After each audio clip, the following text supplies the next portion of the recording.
주님 다시 배올 날이 날로 날로 다가와 무거운 짐 주께 맡겨 벗을 날도 멀지 않네.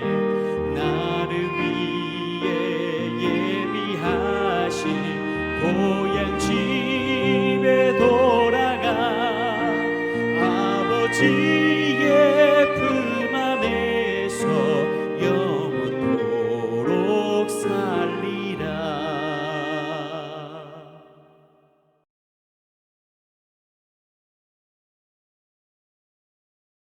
샬롬. 오늘 아침 하나님께서 우리에게 주시는 말씀은 마가복음 1장 14절에서 20절입니다. 제가 봉독하겠습니다. 요한이 잡힌 후 예수께서 갈릴리에 오셔서 하나님의 복음을 전파하여 이르시되 때가 찼고 하나님의 나라가 가까이 왔으니 회개하고 복음을 믿으라 하시더라. 갈릴리 해변으로 지나가시다가 시몬과 그 형제 안드레가 바다에 금을 던지는 것을 보시니 그들은 어부라. 예수께서 이르시되 나를 따라오라. 내가 너희로 사람을 낚는 어부가 되게 하리라 하시니 곧 그물을 버려두고 따르니라. 조금 더 가시다가 세베대의 아들 야고보와 그 형제 요한을 보시니 그들도 배에 있어 그물을 깁는데 곧 부르시니 그 아버지 세베대를 풍군들과 함께 배에 버려두고 예수를 따라가니라. 아멘. 샬롬.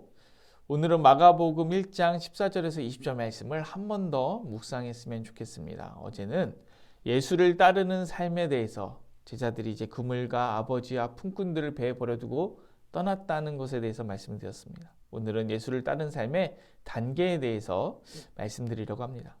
마가복음에서는 계속해서 제자들이 실패하는 모습이 그려집니다. 그리고 실패하는 제자들의 모습을 보며 뭐야 이거 제자 맞아?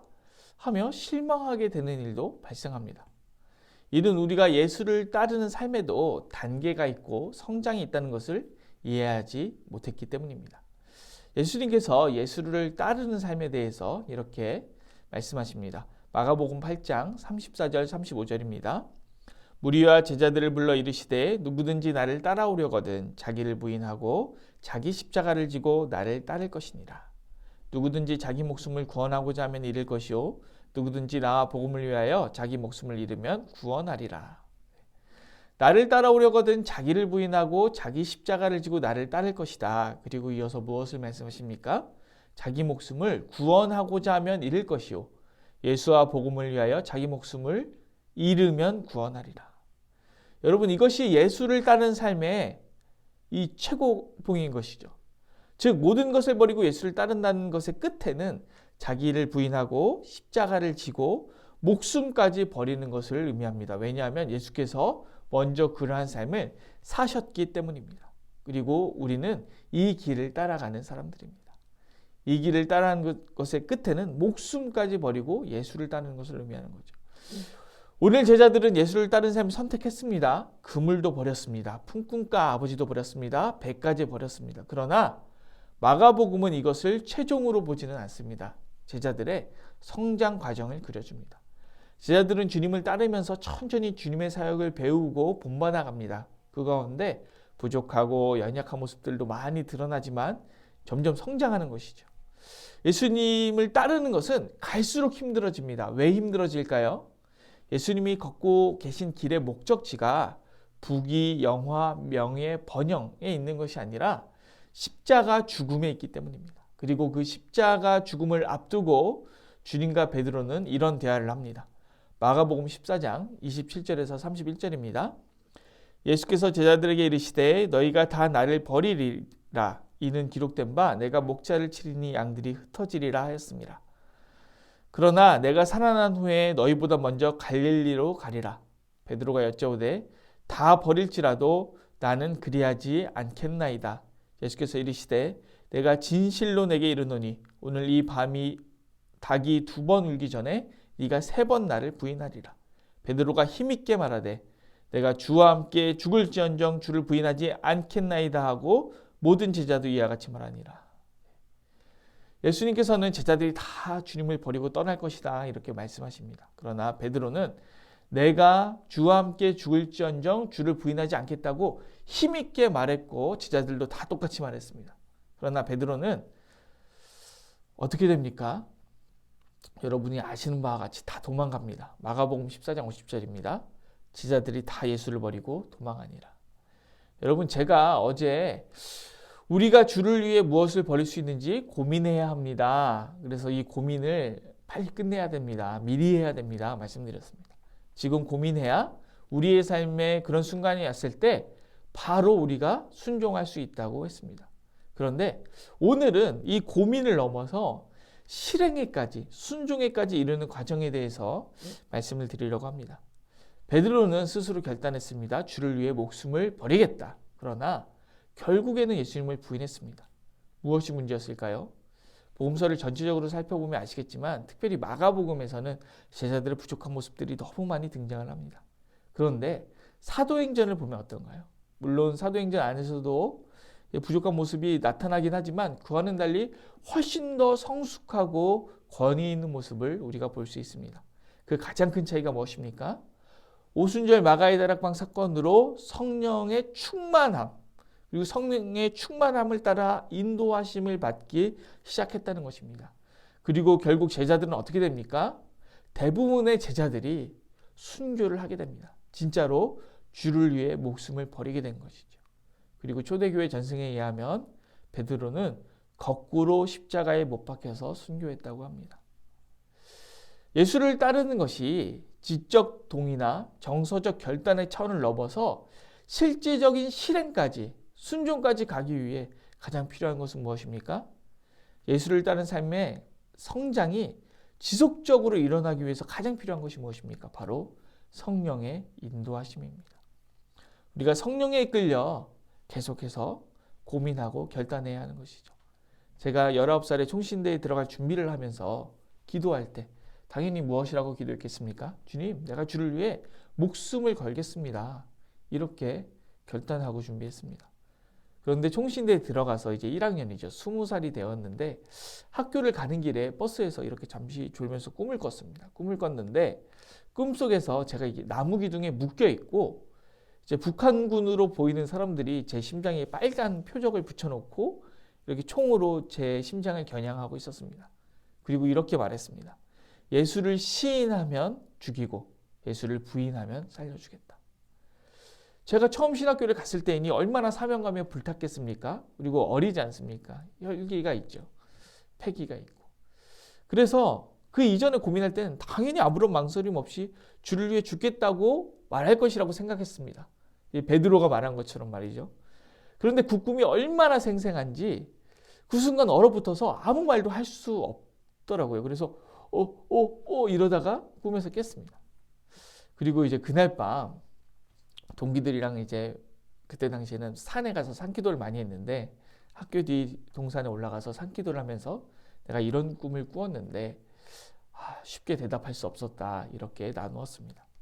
그런데 그때 그 같이 산기도하던 친구들은 복음에 대해서 매우 진지한 친구들이었는데 이 친구들이 뭐라고 하냐면 총에 맞아 죽는 것은 너무 감사한 일이다.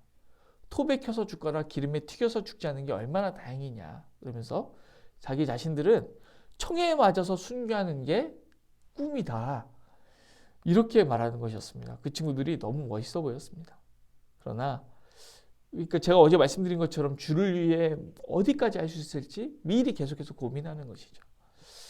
그런데 그러면 진짜로 그 상황이 왔을 때 그 친구들이 정말로 쉽게 대답할 수 있을지 아니면 베드로나 제자들처럼 도망갈지는 전혀 알 수 없는 일입니다.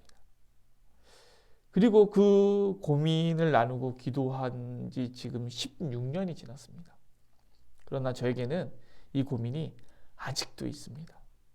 지금도 가끔은 주님, 저 주님 따르기 싫습니다. 너무 무섭고 안 따르고 싶습니다.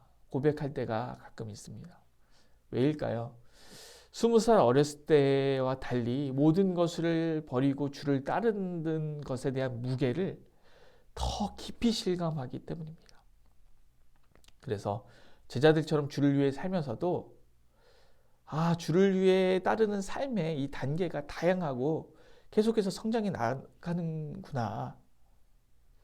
그리고 내가 여기까지는 주를 위해 버릴 수 있고 여기서부터는 주를 위해 버릴 수 없는 부분들이 아직도 존재하고 있구나. 이런 것들을 느끼기 때문입니다. 그래서 다시 또 기도하고 다시 또 고민하는 것이죠.